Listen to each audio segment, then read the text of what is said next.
All right, so today we're diving deep into Russia, Oh, yeah. but not focusing on the war in Ukraine or the sanctions. Yeah. Those are huge issues, but For sure. what if I told you that Russia is facing an even bigger threat?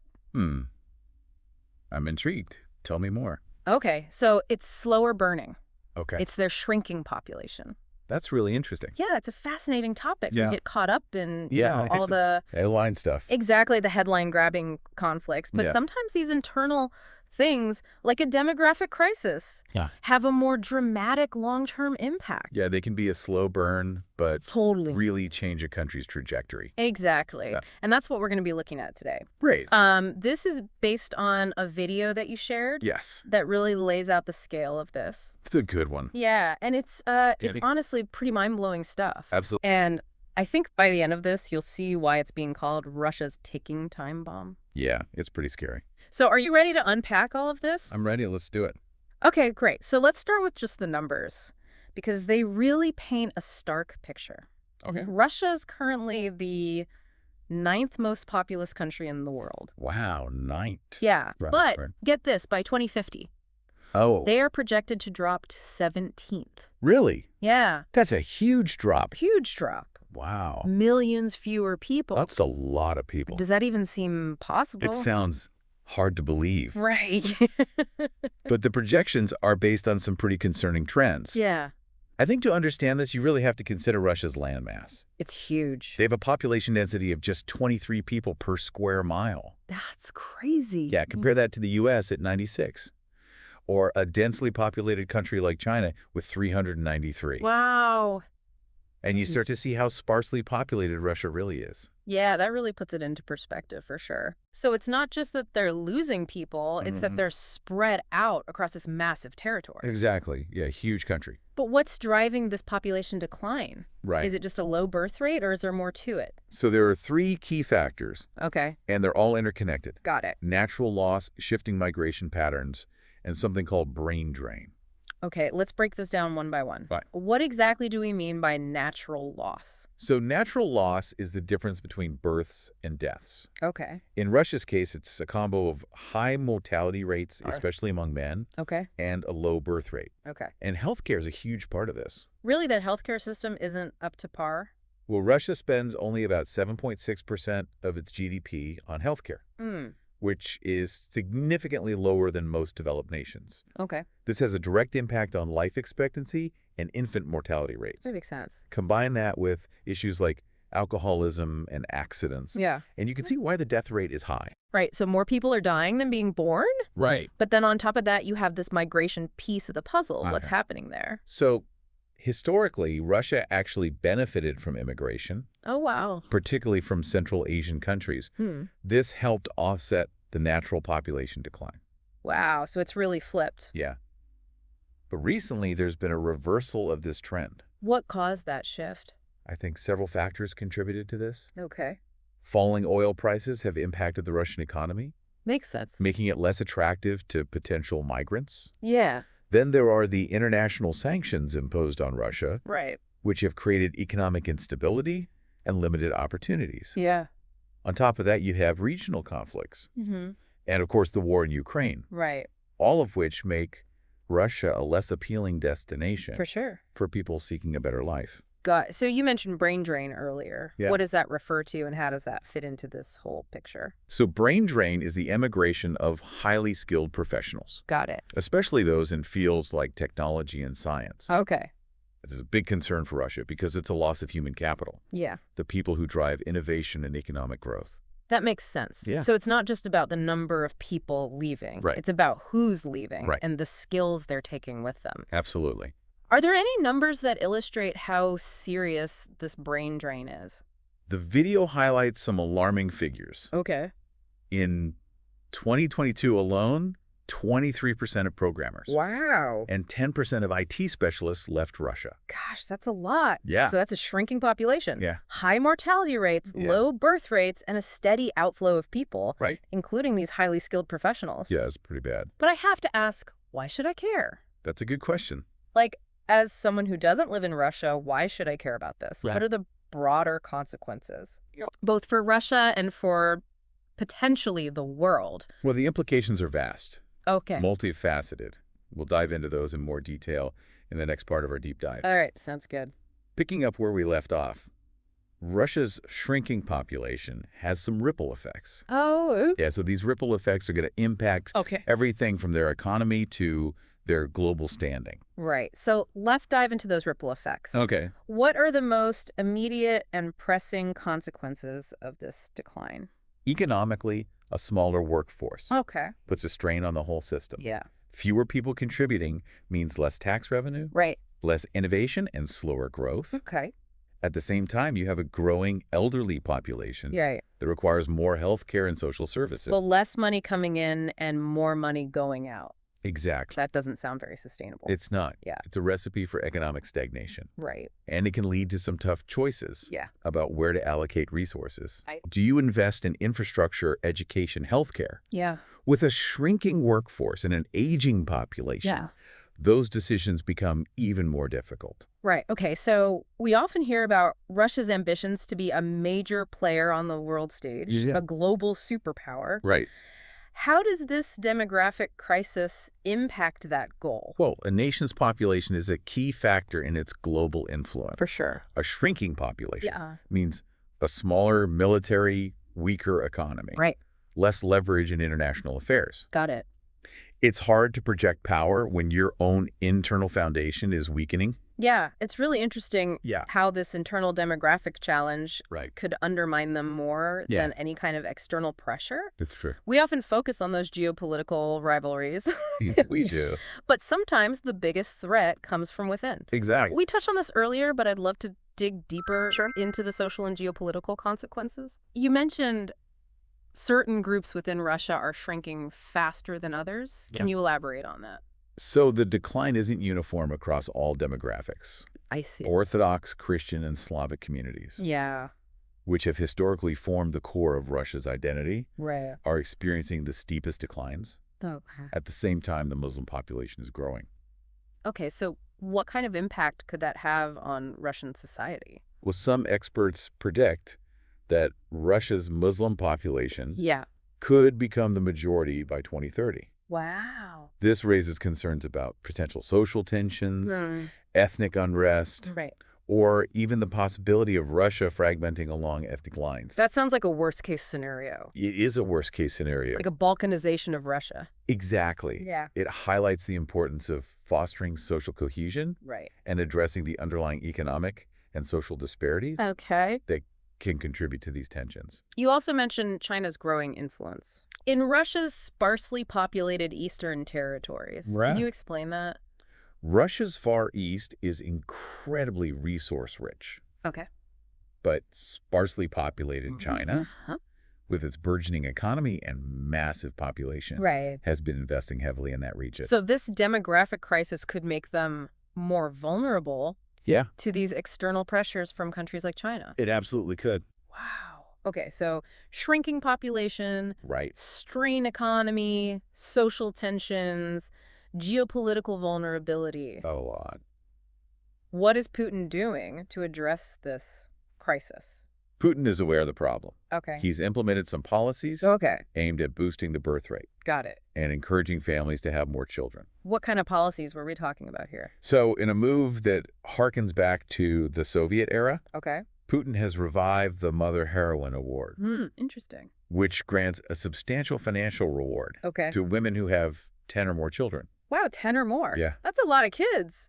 It is a lot of kids. Okay. He's also declared 2024 the Year of Family, Wow. emphasizing the importance of traditional family values Okay. and encouraging couples to have more children. Okay, so those sound like pretty bold initiatives. They are? But are they actually addressing the root causes? Well, do they work? Many experts are skeptical. Hmm. They argue that financial incentives alone Yeah. won't solve the problem. Okay. People's decisions about having children are complex. Yeah. They're influenced by a multitude of factors, Right. including economic stability, Yeah. access to health care, Right. and social support systems. So it's not just about throwing money at the problem. No, it's not. Yeah. It's about creating an environment Yeah. where people feel confident and supported in raising a family. It seems like these policies are more focused on boosting the birth rate, Right. but not necessarily those broader societal factors that are contributing to the decline. Yet many critics argue that these policies are more about promoting a certain ideology than addressing the complex realities facing Russian families. Okay, so are there other solutions out there? There are. Have other countries successfully tackled this? Yes, they have. Okay, That Russia could learn from. great. Japan, for instance, has Yeah. been grappling with this Okay, for decades, right. and they've implemented a number of innovative policies Okay. to mitigate those negative effects. So what can Russia learn from Japan's experience?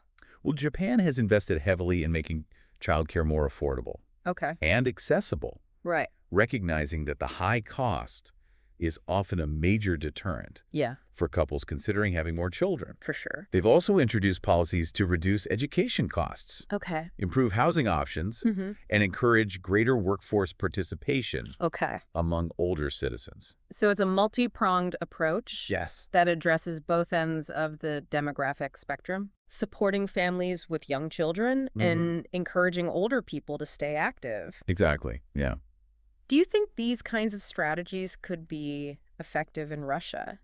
While Japan's specific solutions may not be directly transferable, Yeah. the key takeaway Yeah. is that a comprehensive approach is needed, Right. one that addresses not just birth rates, Yeah. but also the broader economic and social factors. It's about creating a society where people feel supported, Right. empowered to Good. raise families, Exactly. where they have access to healthcare, Uh-huh. education, Right. and where they feel confident about the future. Absolutely. Right. But then there's the war in Ukraine. Right. That's the big one. Yeah, the elephant in the room. Yeah. How does the war tie into all of this? The war has had a profound impact on Russia Okay. in terms of its economy Yeah. and its image on the world stage. Right. It's drained resources, Uh-huh. fueled a brain drain, Okay. and created a climate of uncertainty and instability. It's hard to attract migrants or encourage people to stay Right. when there's a major conflict Yeah, it's really tough. raging next door. Yeah, the war has undeniably exacerbated these challenges, Right. driven away professionals, Yeah. disrupted the economy, Mm-hmm. made Russia a less attractive destination. It sounds like ending the war Yeah. is a prerequisite Yeah. for any meaningful solution. Yes, the war is a drain on resources, Yeah. a source of instability, Right. and a deterrent Got it. to attracting and retaining talent. It's like trying to rebuild a house while it's still on fire. It is a good analogy. You've got to extinguish the flames Yeah. before you can lay new foundations. Yeah, and ending the war is a crucial first step. Right. But it's only the beginning of a long and complex process. Yeah. Addressing this crisis requires a comprehensive and sustained effort, Okay. a commitment to investing in people, Yeah. improving their quality of life, Okay. and creating an environment that fosters hope and opportunity. Got it. This brings us to some potential solutions Yeah. beyond the war in Ukraine. Okay. So, what are some steps Russia could take Far? to address its population decline even as it grapples with the conflict? Well, one area where Russia could make a significant impact is attracting skilled migrants. Makes sense. They have a shortage of workers. Yeah. And opening the doors Right. to those eager to contribute could fill that gap. I mean, if you have a need Right. and there are people out there who want to fill it, Exactly. work it easier for them to come. It seems simple, Yeah. but in theory, it's a win-win. Right. It requires a shift in mindset, though, Okay. from suspicion and exclusion Right. to recognition of the value Got it. that these migrants bring. So they need to streamline the visa processes, Exactly. recognize foreign qualifications, Yes. create a welcoming environment. Make it attractive Yeah. for global talent. Yeah, make it a place where people want to be Right. and build a future. Yeah, build a better future. Okay. Alongside attracting skilled migrants, Yes. there's also the issue of addressing internal migration patterns. You mean the urban-rural divide? Yeah. Exactly. Okay. Russia's population is heavily concentrated Hmm. in major cities like Moscow and St. Petersburg, Right. while vast swaths of the country are sparsely populated. Right. It's like all the blood rushing to the head, Yes. leaving the rest of the body feeling faint. That's one way to put it. Yeah. To counteract this trend, Okay. Russia needs to incentivize people Okay. to relocate, Get it. to revitalize those areas and create a more balanced distribution. What kind of incentives are we talking? Tax breaks. Okay. For businesses and individuals. Okay. Investment in infrastructure. Got it. And public services. Educational opportunities. Okay. To attract young professionals. So making those less populated regions more appealing? Yes. More vibrant? Right. More economically viable? Exactly. So we've talked about attracting skilled migrants, addressing internal migration patterns. Right. Are there any other potential solutions we should explore? One crucial area that Russia needs to address is creating a more supportive environment for families. What kind of support? This goes beyond financial incentives. Okay. It's about affordable and accessible childcare. Got it. Ensuring quality health care. Right. For mothers and children. Okay. Offering parental leave policies. Right. That are supportive of both mothers and fathers. Okay. And creating a social safety net. It's about making it easier for people to raise children. Yes. Without having to worry about the financial burden. Exactly. Lack of support or the uncertainty of the future. It's about recognizing that investing in families is an investment in the future. There are no easy fixes. No. No silver bullets. No, it's a complex issue. It requires a comprehensive approach. It does. But is there a sense of urgency within Russia? There's a growing awareness of the issue. Okay. The government is taking some steps. But whether those steps are enough, that's debatable. Right. The real question is, can they implement those effective solutions in time? Exactly. To avert a more severe decline? Yeah. I'm curious to hear your thoughts on that. Yeah. Is Russia on an irreversible path?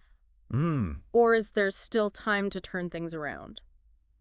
That's a question we'll explore in the next part of our deep dive. Okay. We'll delve deeper into the potential for change. Okay. The obstacles that stand in the way. Got it. And the possible scenarios that could unfold in the decades to come. We've been exploring this demographic crisis in Russia. Right. But I'm curious to hear your perspective. Yeah. Is there still a chance for them to turn this around? So it's a complex question. Right. The situation is serious. Yeah. But I wouldn't say Russia's fate is sealed. Okay. There's still potential to mitigate the worst outcomes. Okay. But it requires a fundamental shift in approach. When you say shift in approach, what do you mean? Well, we've touched on some key areas. Yeah. Attracting skilled migrants. Uh-huh. Encouraging internal migration. Right. Creating a more supportive environment for families. Yeah. But those solutions won't be enough alone. So it's about more than just tweaking a few policies. Yeah. Sounds like you're talking about a more systemic change. Exactly. Right. Russia's demographic crisis is intertwined with its economic stagnation and its political climate. We've talked about the impact of corruption on their economy. Right. Can you elaborate on why that's so critical? Corruption erodes trust in institutions. Okay. Discourages investment. Right. Stifles innovation. Yeah. Creates an uneven playing field. Right. Where success is determined by connections and bribes rather than merit. So it's not just about attracting foreign investors. Right. It's about creating an environment where Russian entrepreneurs and businesses can thrive. Absolutely. If people feel like the system is rigged, they're not going to take risks. Right. They're going to lose hope. Disengage. We've also discussed the war in Ukraine. Right. But what about the political climate within Russia? The political climate plays a huge role in shaping perception. Got it. Both domestically and internationally. If people feel like they lack basic freedoms, they might choose to emigrate. Right. Or just lose hope and disengage. It's like trying to build a house on a foundation of sand. It is a good analogy. Might look good on the outside, right, but inherently unstable. A resilient society requires a strong foundation. Yeah. Democratic principles. Respect for human rights. Got it. A government that is accountable. So you're saying that in order to solve this, you also have to address these issues of political freedom. It's all interconnected. Yeah. You want to attract and retain talent. Yeah. Foster innovation. Right. Build a nation that is vibrant and sustainable. It sounds like a monumental task. It is. Do you think that transformation is even possible? It's definitely challenging. I wouldn't say impossible. Okay. History is full of examples of nations that have transformed. Yeah. Often in the face of huge obstacles. Yeah. The key is leadership. Right. That is willing to embrace change. Yeah. Listen to the people. Prioritize the long term. So it comes down to choices. Exactly. Both the leadership and the people. The future is not predetermined. Well, this has been a fascinating deep dive. It has. We've explored these complex realities of Russia's demographic crisis. That's a big one. And potential solutions. It's a problem. What are your final thoughts? Despite the challenges, I'm cautiously optimistic. Okay. Russia has a rich history, vast resources, and a resilient people. Okay.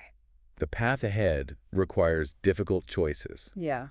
But the potential is there. Right. A nation's true strength lies in the well-being of its people. That's a powerful message. Thank you. And one that resonates far beyond Russia. Absolutely. It's a reminder that we're all interconnected. Our destinies are intertwined. Right. Investing in human capital is key. It is. To building a more just equitable world for all. I agree. Thank you for joining me for this deep dive. It's been a pleasure. We encourage you to continue exploring these issues. Yes. And consider the role we all play in shaping the future.